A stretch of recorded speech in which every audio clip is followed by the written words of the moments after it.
자, 이번 시간은 대지 관련 규제, 건축물 관련 규제에 관련 내용 볼 거예요. 그래서 먼저 건축물 관련 규제라고 하는 거, 최근 문제에서는 자, 구조 안전 확인이라는 주제로 거의 도배가 되고 있고요. 아주 오래전에 어떤 것이 건폐율, 용적률 간단하게 보고 버리시면 됩니다. 높이 제한도 그다지 중요치 않습니다. 그래서 자, 건축물 관련해서 건폐율이라고 하는 거, 대지 면적에 대한 건축 면적의 비율을 가리켜서 건폐율이라고 부르고요. 이 건폐율 최대한도라고 하는 것은 국토계획법이라는 법을 통해서 용도 지역 기준으로 일정한 규제가 이루어지게 됩니다. 자, 그리고 이 건폐율 규제라고 하는 거, 이 법을 통해서 강화 또는 완화하도록 규정이 되어 있다라고 한다면 그때는 강화 또는 완화할 수 있다라고 해서 한 10년 넘었습니다. 이런 내용 자체가 없기 때문에. 그래서 뒤에서 우리 용적률 또 건폐율 규제, 완화, 강화 이런 경우에서도 보시게 될 겁니다. 그러면 용적률이라고 하는 거, 대지 면적에 대한 연 면적의 비율을 가리켜서 용적률이라고 부르게 될 것이고요. 자, 이 용적률이라고 하는 거 역시 국토계획법을 통해서 최대 한도가 정해져 있습니다. 근데 이 법에서, 건축법에서 이 용적률에 관한 규제 강화 또는 완화하도록 규정을 하고 있다면 그것에 따르게 된다. 이렇게 돼 있어요. 큰 의미 자체가 없어요. 다만 이 용적률에 관한 개념에서 파생되는 것이 뭐가 있었냐면 우리가 연면적은 각층 바닥 면적의 합계, 이게 기본 구조가 되게 되는데, 자, 용적률 산정을 위한 연면적이라고 하는 거, 지하층 면적, 지상층의 주차 공간, 피난 안전구역, 대피 공간 면적은 용적률 산정을 위한 연면적에서 제외하게 된다. 이런 것들이 하나의 이슈가 되게 됩니다. 그래서 이제 건폐율 용적률에 관한 부분이고요. 또 하나 건축물에 관련한 규제로서 높이 제한이라는 것이 나오게 되는데, 이 높이 제한은요, 자, 높이 제한이 건축법에서 주된 규제다라고 하는 것을 제외하고는 거의 구성이 되지 않습니다. 문제 구성할 만한 거리가 없어요. 그래서 일단은 딱 하나 체크를 하고 가야 돼요. 그래서 일단 높이 제한은 대한민국 어디에서나 적용되는 개념, 용도직이나 건물의 종류와 무관하게 대한민국 어디에서나 적용하는 개념을 높이 제한이라고 얘기합니다. 그래서 자, 내가 땅을 가지고 있습니다. 건물을 건축하고자 합니다. 그러면 이제 건축법에 따르게 되면 이게 이 동네에서 높이를 얼마나 규제를 받는지 알고 싶으면 둘 중에 하나입니다. 공고라든가 또는 특별시나 광역시 다닐 때는 조례라는 것을 찾아보게 되면 이 동네에서 얼마 정도의 높이 제한이 있는지를 확인할 수가 있습니다. 그래서 공고라고 하는 것, 소위 건축 허가권자, 우리 앞에서 공부할 때 주로 시군 구청장의 허가권자라고 말씀드렸습니다. 그래서 허가권자는 가로 구역을 단위로 건축물의 높이를 지정 공고할 수 있다. 가로 구역이라는 게 뭐냐면 도로로 둘러싸인 일단의 땅 덩어리를 가리켜서 가로 구역이라고 부릅니다. 우리가 보통 블럭이라고 불리는 법은 이걸 우리가 건축법에서는 가로 구역이라는 용어를 쓰게 됩니다. 그래서 자, 가로 구역별로 허가권자가 건축물의 높이를 지정 공고를 하게 됩니다. 그러면 토지 소유자 입장에서는 내가 속한 대지의 가로 구역에서 얼마나 높이를 규제하는지를 확인해 보는 방식을 통해서 알 수가 있다. 한편 이 가로 구역을 기준으로 건축물의 높이가 지정 공고가 되게 될 텐데, 같은 가로 구역이라 할지라도 높이를 다르게 정하는 것도 가능합니다. 용도 형태에 따라서. 그래서 가끔 이제 서울시내 이런 데 다니다 보면은 건물 중에서 중간에 펑크 막 구멍 뚫린 그런 건물들이 있습니다. 또는 부정형이라고 해서 삐뚤빼뚤 지어놓은 그런 건물들이 있습니다. 그런 건물들의 특징이 뭐냐면 바로 높이 제한을, 혜택을 받기 위해서, 규제 완화를 받기 위해서 일부러 이상하게 건물을 뽑아내는 거예요. 만약에 이런 동일한 가로 구역 안에서 용도 형태에 따라서 높이 제한 따로 이 규제를 안 한다. 그러면 모든 건축주는 직사각형 건물로만 모든 건물을 다 그따위로 짓는 거예요. 그러면 도시의 특성이 사라져버리고 완전히 이게 똑같은 모양이기 때문에 그런 걸 막기 위해서, 도시 미건을 위해서 다 용도 형태에 따라서 높이를 달리 정하는 것도 가능하다, 이렇게 해석을 하게 됩니다. 자, 그 정도고요. 그 다음에 이제 조례, 자, 특별시나 광역시 단위에서는 공고된 내용을 찾아보는 것도 하나의 방법이지만 조례라고 하는 것을 통해서도 다 높이를 확인할 수 있다. 그다지 안 나와요. 거의 구성 10년 넘게 딱 지문 1개 정도 구성되는 양식이 이 파트가 됩니다. 왜? 내용 자체가 많지 않기 때문에 시험 문제로 분석할 거리가 거의 없어요. 자, 다만 이 높이 제한의 문제가 나오면 같이 맞물려가는 게 1조 햇볕을 받기 위한 높이 제한이라는 개념이 이슈가 되게 됩니다. 햇볕을 받기 위한 높이 제한. 그래서 햇볕은요, 아무 데서나 받아야 되거나 모든 건축물에서 햇볕을 받아야 할 이유는 없습니다. 그래서 우리 앞에서 국토기획법이라는 법을 통해서 토지 종류, 용도, 지역이라는 개념이 있고요. 그 다음에 건축법을 통해서 건축물의 종류라고 하는 것. 그래서 앞 시간에 공부할 때 자산, 전문, 영효, 근주, 거의 이렇게 9개 그룹. 그 중에서 우리가 뒤에서 공부했던 게, 주거무 시설군이라고 해서 단독주택이란 용도군, 공동주택, 업무시설, 교정 및 군사시설, 뭐 이런 것들이 바로 건물의 종류 중에 하나였습니다. 그 중에서 뒤에서 보시겠지만 공동주택, 아파트 단지에서는 앞동이 건물을 너무 높게 지어버리면 뒷동의 저층부 또는 옆동의 저층부가 햇볕을 받을 수 없기 때문에 일정한 높이 제한을 하게 됩니다. 이런 것을 가리켜서 1조 등의 확보를 위한 높이 제한. 자, 1조 등의 확보를 위한 높이 제한을 설명을 드릴 텐데 내용은 대단히 어렵고 실제 시험에는 거의 구성이 되지 않습니다. 이건 구조만 생각을 해야 돼. 건물을 지어 올릴 때 특별히 햇볕을 받을 수 있게 배려해야 되는 경우가 있다. 이게 1조가 햇볕이라는 얘기거든요. 햇볕을 받기 위한 높이 제한이라는 개념이에요. 그래서 지금 용도 지역이라고 해서 전용 주거지역, 일반 주거지역이라는 것이 일단 키워드입니다. 그래서 뒤에서 공부하시겠지만 국토기획법을 가면 용도지역이라고 해서 주거지역, 상업지역, 공업지역, 녹지지역 이런 식으로 이제 도시지역이라는 용도지역을 세분하는데 전용주거지역, 일반 주거지역은 주로 주택을 짓는 지역이거든요. 그래서 이건 국토기획법까지 다 소화를 해야지 이해가 되는 건데 하여튼 전용주거지역, 일반 주거지역의 건축물을 건축할 때는 일정한 높이 제한을 적용을 받는다. 다른 거 문장 봐봤자 어차피 이거는 일반적인 기본서에서 막 그림을 그려서 설명을 해요. 그런데 시험이라는 게 중요하잖아요. 시험에서는 그림 그려서 설명 못 하거든요. 그런 문제를 안 내고 말지 뭘로 그림을 그리기 귀찮아서 출제위원 입장에서. 그래서 한 번도 시험 문제가 구성이 한 번, 15년 동안 한 번 됐었는데 몰라도 답이 안 되는 주제. 그래서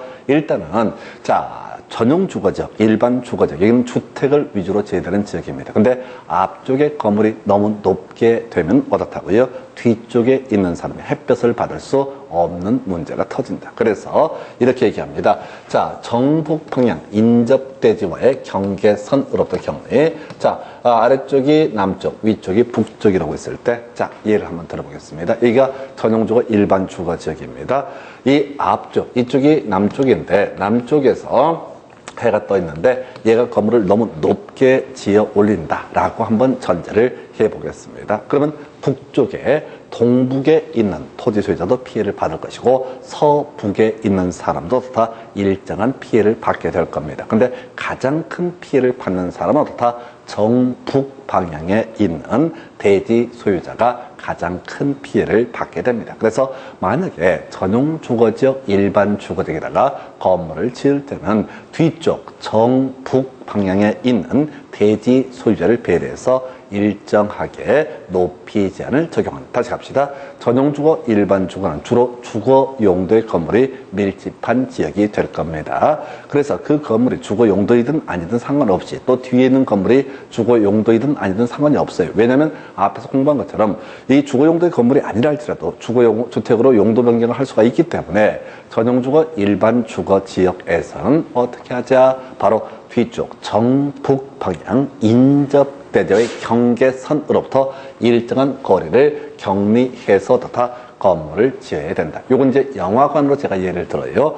영화관, 요즘엔 그런 게 있는지 모르겠는데 그런 경우야 앞쪽에 엄청 키 크신 분이 스크린을 가리게 됩니다. 그러면 뒤에 있는 사람 뭐라고 얘기해요? 대가리 좀 숙이세요. 이렇게 얘기하면 칼부림 나니까 저기요 좀 앞으로 가시면 안 될까요? 라고 얘기하는 거예요. 그러면 네가 앞으로 가시게 되면 나는 어떻다? 일정한 거리가 확보가 돼서 스크린을 볼 수가 있다라고 하는 거. 이걸 좀 싸가지 없이 얘기하면은 앞쪽으로 가주세요 라고 얘기했는데 그 사람이 탁 저러보면서 얘기하겠죠. 여기가 제일 앞이에요. 그러면 이제 뒤에 있는 사람 한마디만 하면 되죠. 그럼 대가리를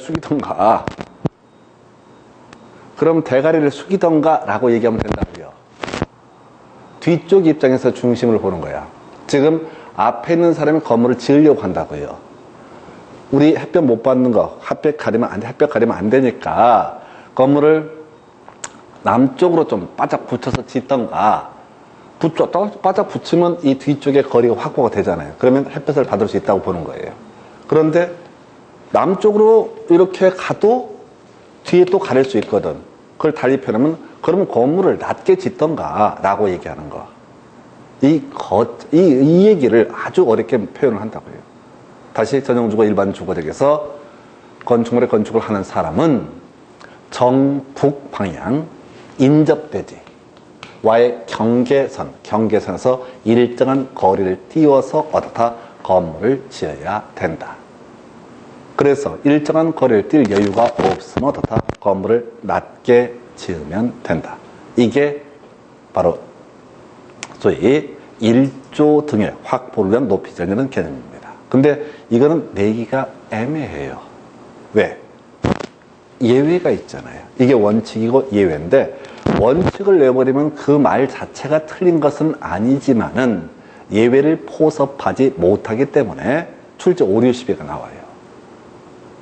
그렇다고요. 그런데 지금 이제 만약에 정북 방향 인접대지의 경계선으로부터 격리해서 건물을 짓는다 하십시다. 그럼 이 사람은 북쪽을 배려해서 이쪽으로 이만큼 뛰고, 이 남쪽 대지 소유자는 또 북쪽을 배려해서 일정한 거리를 또 뛰어야 돼요. 이게 뭐냐면 마당은 없고 뒤뜰만 이빠이 생기는 겁니다. 우리 문화하고 맞지 않아요. 우리 문화는 주거 문화가 마당 문화예요. 마당 문화. 마당 문화입니다. 그래서 혹시 신도시를 개발하거나 정비 사업을 하거나 이렇게 택지 개발 사업을 하거나 일괄적으로 삽질을 할 때는 그냥 일괄적으로 어떻게 할 수 있다? 남쪽으로 뛰어서 건물을 지을 수가 있다. 이게 정남 방향 인접대지와의 경계선으로부터 격리. 이 얘기는 뭐냐면 집단적인 개발을 할 때는 일정 거리씩을 다 띄어서 다 마당을 확보하자, 이런 취지입니다. 메모를 하시네요. 뭐 하려고요? 시험이 안 나오는데. 이건 낼 수가 없는 거예요. 구조적으로 내기가 너무 힘들어요. 이거는 이제 의미 전달하려고 이렇게 구조를 잡아놨는데 이건 낼 수가 없어요. 원칙과 예외 문제니까. 그러니까 시험 문제를 풀어가실 때 지문 5개를 소화한다는 생각은 아예 하지도 마세요. 한 개도 다들 못 외워서 떨어져요. 한 개라도 외우셔야 돼. 이게 이제 건축물의 용도에 따라 높이지 않습니다. 다시, 건물의 종류와 무관하게 전용주거, 일반 주거에서는 북쪽 대지 소유자를 위해서 일정한 거리를 뒤쪽으로 띄워주는 게 원칙이다. 그런데 집단적인 개발할 때는 남쪽으로 일정한 거리를 다 띄우는 것도 가능하다. 그래서 얘는 중요치가 않아.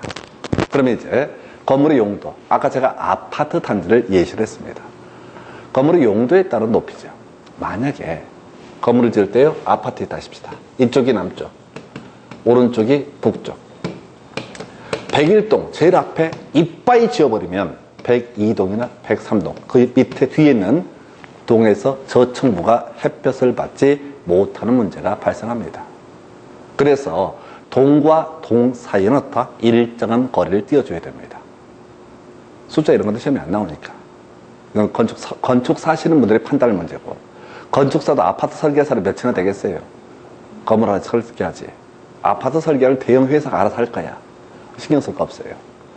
그래서 동과 동 사이 일정한 거리를 띄워줘. 뒷동에서 햇볕 받을 수 있게.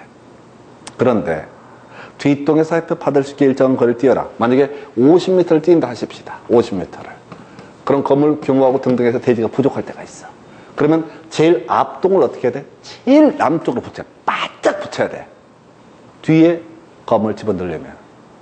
그러면 이 제일 남쪽에 있는 건물의 저층부가 우리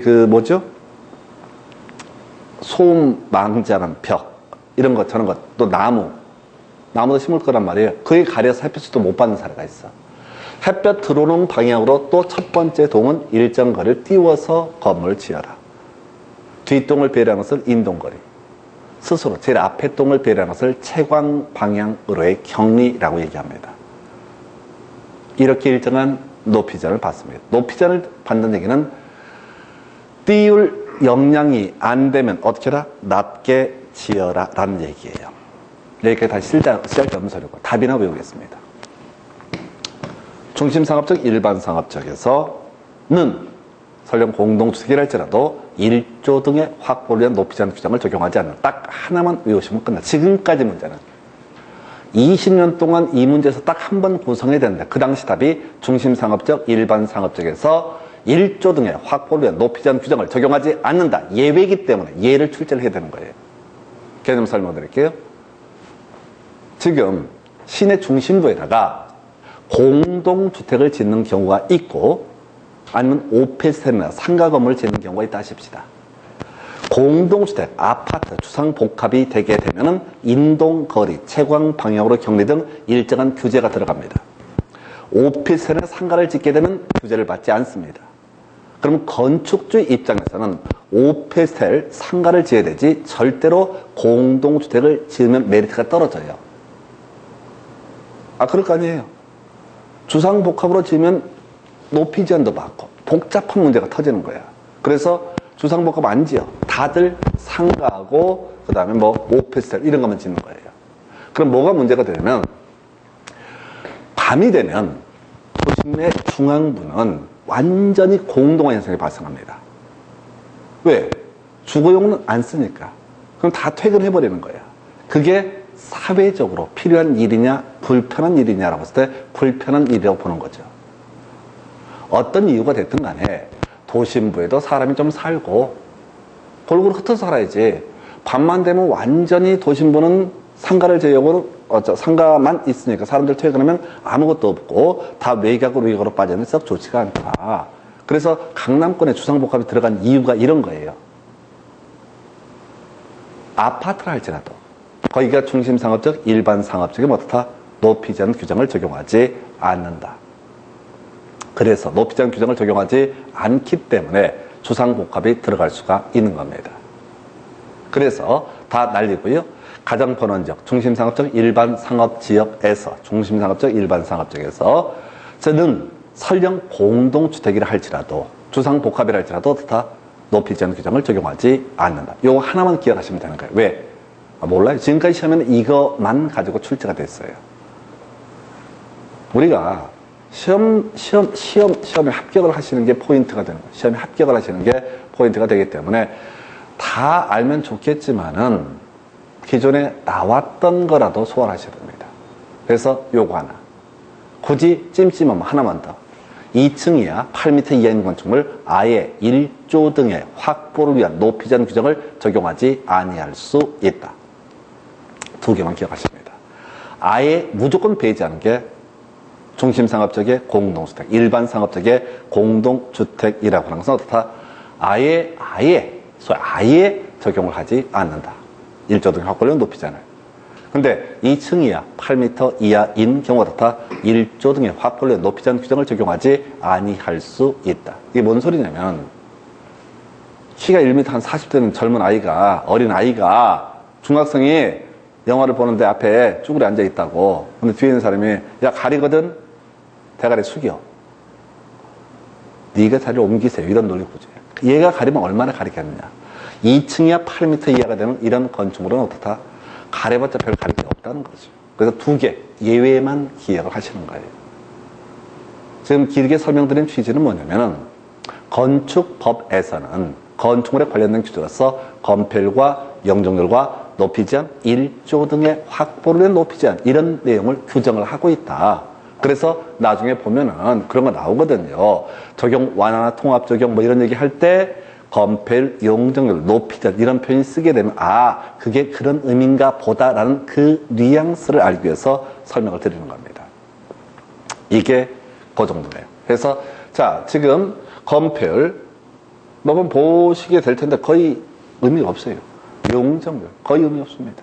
그 다음에 또 높이 제한 1조 등의 확보를 높이 제한 1조 등의 확보를 높이 제한에서 중심상업적, 일반상업적에서 공동주택은 아예 1조 등의 확보를 위한 높이 제한 규정을 적용하지 않는다. 채광방향, 격리, 인동거리 이런 조항을 아예 적용 안 하기 때문에 중심상업적, 일반상업적에 상가를 짓든 주상복합을 짓든 건축주 입장에서는 규제가 똑같다. 그래서 주상복합을 지을 여력이 생기게 된다. 2층 이하 8m 이하일 때는 아예 1조 등의 확보를 위한 높이 제한 규정을 적용하지 아니할 수 있다. 이렇게 그림을 잡습니다.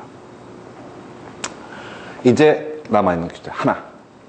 구조 안전 확인서류의 제출 대상. 이게 28회 때인가 출제가 됐었고요. 29회인가 하여튼 간에 19회 때 출제가 됐고, 이 중에서 유일하게 출제할 수 있는 영역이 건축물 관련 규제에서 낼 수 있는 건 이 아이 하나밖에 없습니다. 최근에 또 구성이 됐기 때문에 31회 때 충분히 나올 수 있는 문제 형태예요. 자, 그래서 지금 이제 구조 안전 확인 서류의 제출 대상 해서 착공 신고를 함에 있어서 건축자 허가권자한테 구조 안전 확인 서류를 제출해야 된다라고 설명드릴게요. 안전에 특별히 신경을 써야 되는 건물이 있다라고 전제가 되면은 다른 일반적인 건축과는 다르게 안전에 우리가 충분히 대비하고 있습니다라는 취지로 구조 안전, 건축물 구조의 안전을 확인받은 서류, 건축사가 발급합니다. 이 서류를 어떻다 제출하도록 하고 있습니다. 이게 구조 안전 확인 서류의 제출이에요. 안전에 신경을 써야 되는 거. 용도 기준으로 볼까요? 주택은 중요하겠죠? 주택은 신경을 써야 되잖아요. 무너졌는데 사람 죽잖아요. 상가는 비어있을 때 있지만은 주택 무너지면 큰일 나거든요. 그래서 안전에 특별히 신경을 써라. 그래서 나중에 보겠지만 이 건축업상 단독주택의 범주는 소위 그냥 단독주택이라는 게 있습니다. 시골에 가면은 농어가주택 이런 것들이 단독주택. 다중주택이라고 해서 이게 하숙집을 예를 들어 3층 이하 330이하 나중에 공부하실 주제입니다. 그 다음에 다가구는 3층 이하 660이하라서 원룸 같은 개념. 그 다음에 공관, 청와대 같은 것을 공관이라 부릅니다. 공동주택에 아파트를 5대 기숙사라고 되어 있는데 아파트는 5개층 이상이 주거용도. 연립과 다세대 4개층 이하가 공통점이고 660을 초과하면 연립, 660 이하가 되면 다세대라고 정의합니다. 그리고 기숙사 뭐 이런 것들은 건축가가 받아서 착공하고 건축가가 신청할 때 안전에 특별히 신경을 써라. 중요한 주제 아닙니다. 두 번째, 규모부터 먼저 볼까요? 높이 13m 이상인 건축물 이렇게 되어 있습니다. 천마 높이 9m 이상인 건축물. 그리고 기둥과 기둥 사이 거리가 10m 이상인 건축물. 그러니까 이런 건축물의 특징이 뭐냐면 이 중에 어느 하나에만 걸리더라도 좀 덩치가 된다. 안전에 좀 특별히 신경을 쓸 필요가 있다. 하여튼 이거 다 외우려고 하지 마시고 일단 비워두셔야 돼요. 그래서 얘하고 용도하고 규모는 조금 비워두셔야 돼요.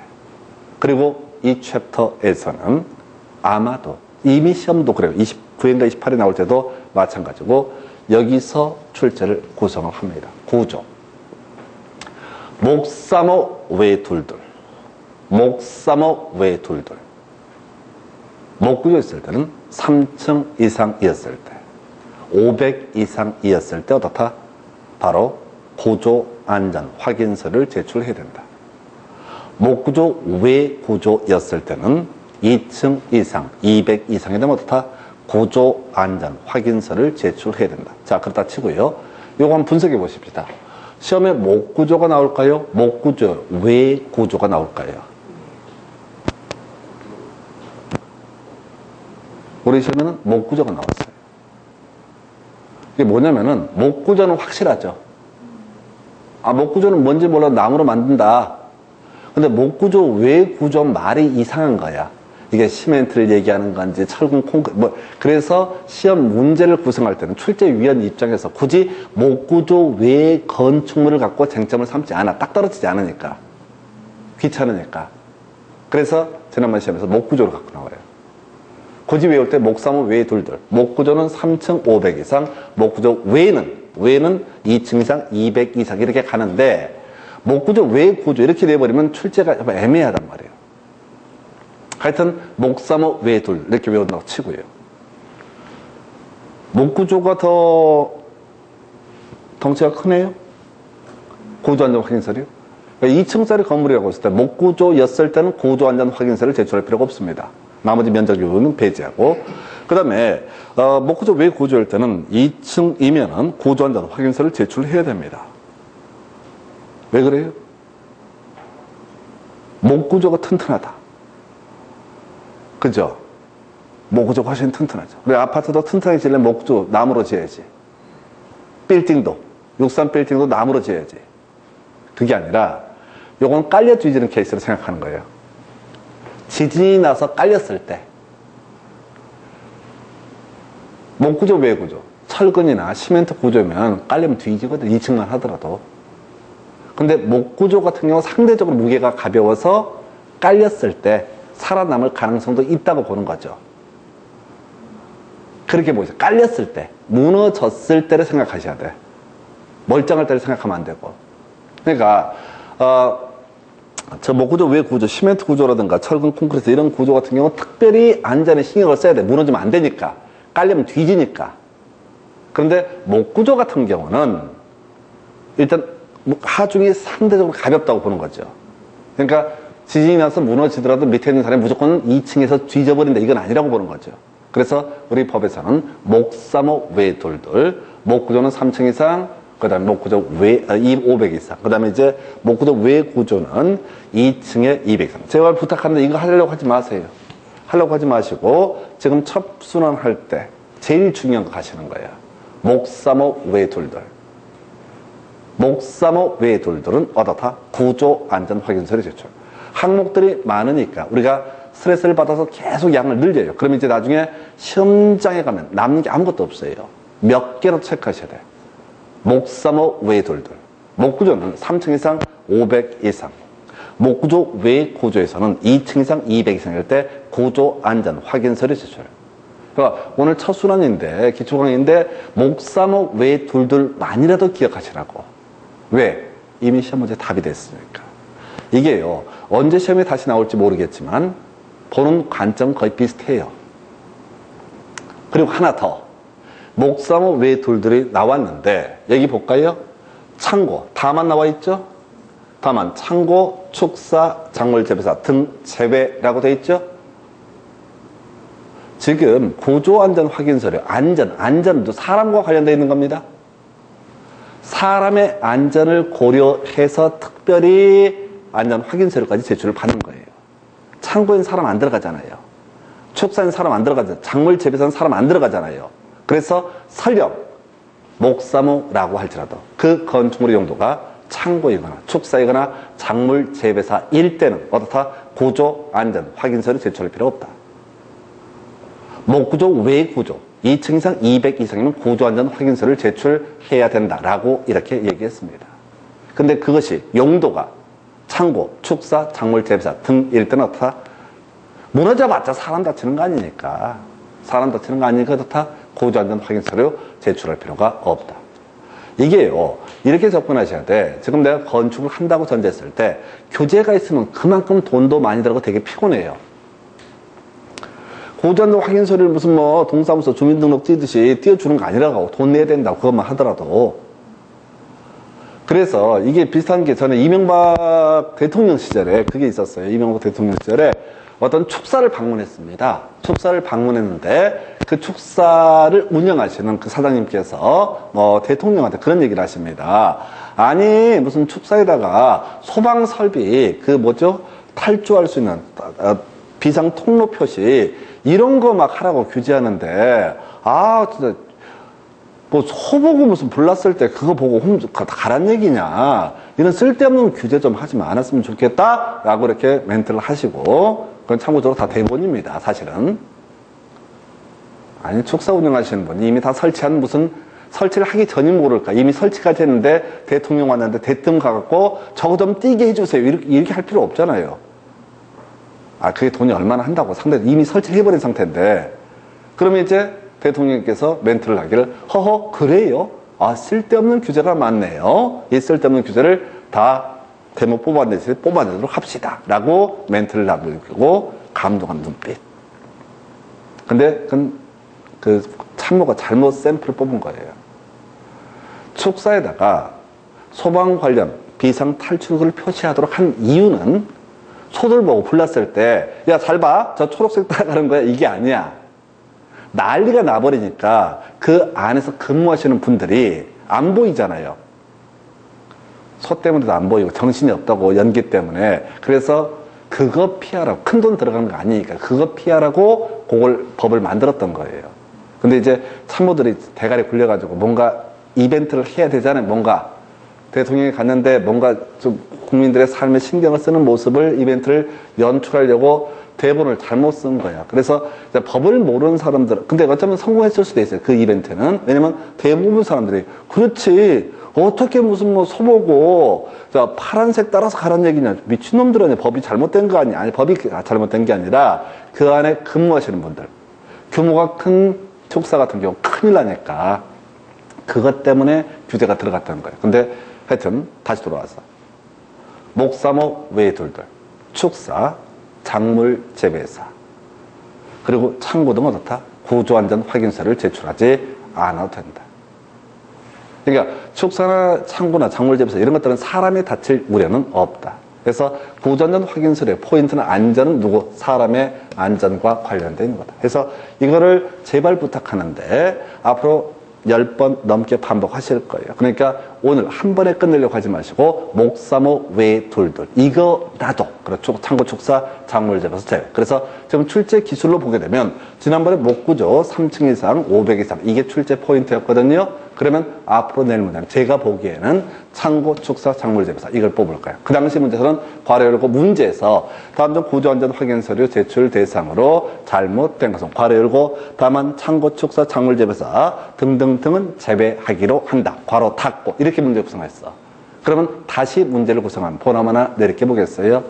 목구조 3층에 창고 이렇게 던지는 거지. 이건 구조안전 확인서를 제출할 필요가 없다. 축사 작물 재배사도 마찬가지로 구조안전 확인서류 제출할 필요가 없다. 이게 이제 포인트가 되는 거예요. 그러니까 문제를 구성할 때 한 단계, 첫 번째 할 때는 숫자의 포인트를 두다 보니까 창고 축사 작물 재배사 제외 이렇게 이제 깔아주는 거고, 그럼 그 다음 출제위원은 그 주제를 보면서 이걸 냈었네. 그러면 나는 다만 제외 이걸 갖고 포인트를 삼아야겠다. 이렇게 낼 가능성이 대단히 높습니다. 왜? 과거의 문제가 항상 그런 식이에요. 어떤 주제가 나오면 한 걸음 더 들어가서 출제하는 방식으로 해서 이게 구조안전 확인서류 제출 대상이고요. 자, 그 다음에 이제 논의할 게 이제 대지 관련 규제인데 요거 다음 시간에 이어서 설명을 드리겠습니다. 오늘 이제 건축물 관련 규제까지 보셨어요. 그래서 목사모 외둘들 마지막으로 정리해드리고 오늘 여기까지 가겠습니다. 수고하셨습니다.